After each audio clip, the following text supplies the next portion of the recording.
Good morning, welcome to Mr. Brown's A Widower's Video Diary Series Part 5. And please don't think that I'm sensationalizing this. Far from it.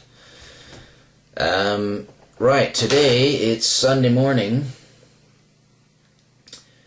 and a year ago today is the day, that unexpected day when my wife had a stroke.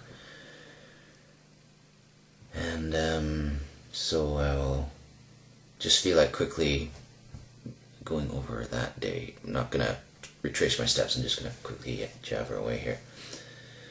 Right, we woke up, it was a strange morning, and again I just remember it, thinking, an odd day. We were heading off to our local church there, and I was going to be leading the music that morning, and I was just not into it. Just felt bleh.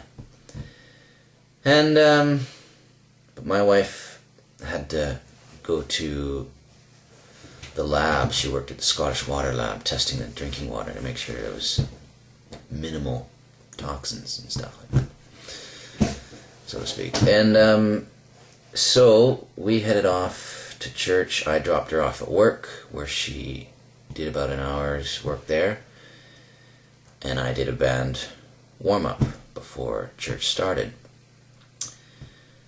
And then, so that was 10 o'clock in the morning when she was at work, and I got to do the practice. So at 11 o'clock, church started, people rolling in. I started doing a few songs, la la la la la. And Ruth came in about a song late, I suppose. And so she was there for about a song and a bit, maybe.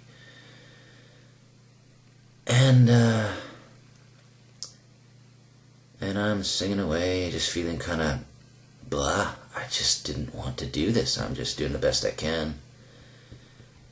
And then there's a commotion off to my left, because we were sitting in the front row. And Ruth had collapsed, which disrupted everything.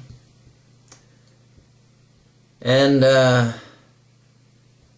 attempted to, well, I could see, well, okay, here we go. I think, we'll get through this type of thing. I think she's having a stroke. And I remember going up to her, and she's on the ground, and there's people crowding around, and I lifted her up, her back, as her legs are on the ground, kind of funny, and rested her back and her head against my chest. And the last thing she said to me, before she could no longer communicate, was, "Leroy, could you pray for that headache that I've got again?" And her voice was kind of off in the distance. Her eyes weren't focusing well, and she was just slipping away. And you could tell half her face was kind of funny, or which side of the face was funny, drooping, and her legs couldn't control them. And she said, "Could you straighten my leg?" And we gave her, a cold cloth, a wet cloth in the forehead and stuff like that. And 10 minutes later the ambulance shows up, and by then she had deteriorated so fast that the doctors knew that this was serious and she wasn't going to make it. And so anyways, I hopped into the ambulance with her, held her hand, and she was somewhere else. But I had hope. I was hanging in there. I was fighting for her. For 15 hours in the hospital by her bedside.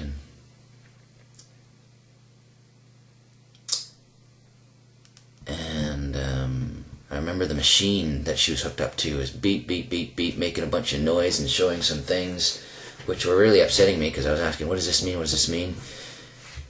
And I keep freaking out. Oh no, she's slipping away. And so the nurses realized, what, this is stressing him out more than it's giving us helpful information, so they just shut it off, which was nice.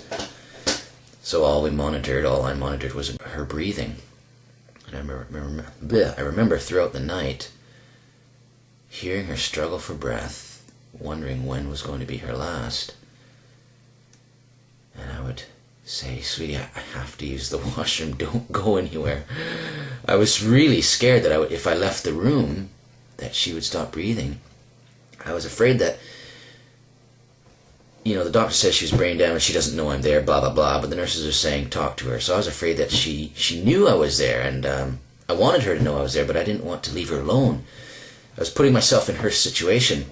If it was me, I'd be thinking, don't leave me. But I couldn't communicate. That would be so frustrating and terrifying to me. So I would see that and I go, sweetie, please, I need to use the washroom. I'll be back really soon. Don't leave. And I'd come back a few minutes later. Is she breathing? Is she breathing? I'd open the door into the emergency room and hear. These are the things I think about, which cause me trauma and so-called nightmares that I'm supposed to get over. So I go in there, and relief, she's still breathing. Oh, hi, sweetie, I'm here. I'm here, sweetie.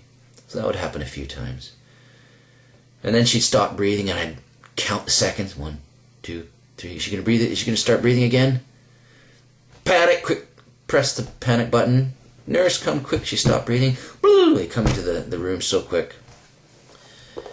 And the doctors would put the mask over her face and squeeze the ball and force oxygen into her lungs, and she'd start breathing in. Oh, thank you, sweetie. That was once, and then it happened again, about 20 to 4 in the morning. And we gave her so much air, because she finally, her body systems just shut down and was not breathing. Her heart was pumping, but she wasn't breathing.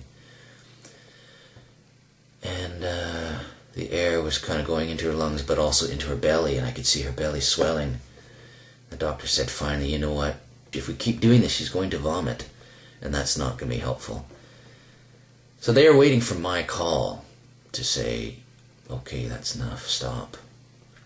They would have done anything for me. They would have kept going if I had said so. And I had to say, okay.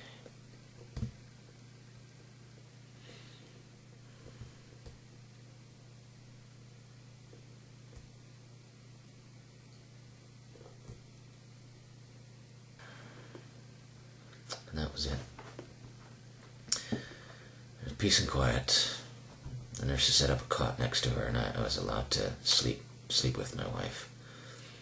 I would sleep with my arm around her torso, and it was peaceful. No more struggling to breathe, no more wondering, no more fear whether she was going to die or not. It was over. She had died, and I could sleep and feel her body as the warmth slowly left her body, and her limbs started to go a little purple, and she started to look more dead.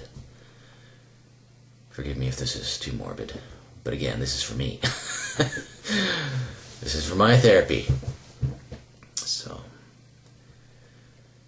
yep, these are the things people are unaware of when they say to you, are things looking up? Cheer up. So,